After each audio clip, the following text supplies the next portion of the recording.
Hari ini, mari kita belajar dari makhluk yang sering kita usir, bahkan kita benci, tidak kita inginkan kehadirannya, lalat.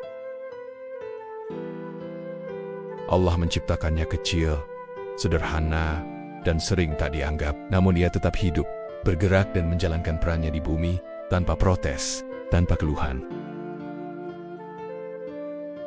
Lalat tidak memilih untuk disukai. Ia tidak menuntut tempat yang bersih atau indah. Justru tempat-tempat yang kita anggap menjijikkan, yang kita jauhi dan hinakan, menjadi sumber kehidupannya. Di sanalah ia berfungsi. Di sanalah ia berguna. Dan anehnya, meski sering diusir, dipukul, bahkan dibenci, lalat tidak berhenti menjalankan perannya. Ia tetap terbang, tetap hidup, tetap berkontribusi pada keseimbangan yang Allah tetapkan.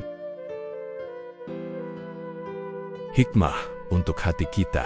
Pertama, tentang keikhlasan. Lalat mengajarkan bahwa nilai hidup tidak selalu datang dari pujian. Ia tidak disukai, tidak dipuji, tidak dihargai, namun tetap menjalani takdirnya dengan sempurna. Betapa sering kita lelah hanya karena merasa tidak diapresiasi, merasa tidak dihargai. Kedua, tentang peran. Lalat tidak iri pada burung yang terbang indah.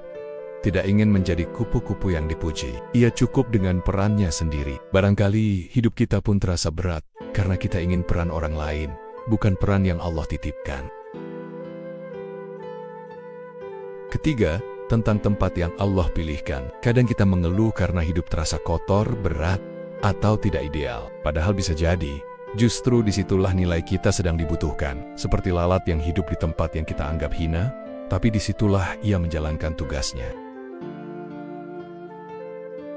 Keempat, tentang tidak mengeluh. Lalat tidak pernah berhenti hanya karena dibenci. Ia tidak menunda hidupnya hanya karena penilaian makhluk lain. Ia berjalan sesuai kehendak penciptanya, bukan penilaian ciptaan.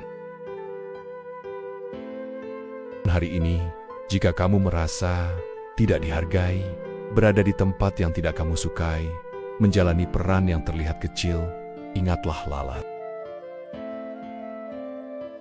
Allah tidak pernah salah menciptakan, tidak salah menempatkan, dan tidak lalai memberi makna. Tugas kita bukan memilih takdir, melainkan menjalani peran dengan ikhlas, sebaik mungkin, dimanapun Allah menempatkan kita.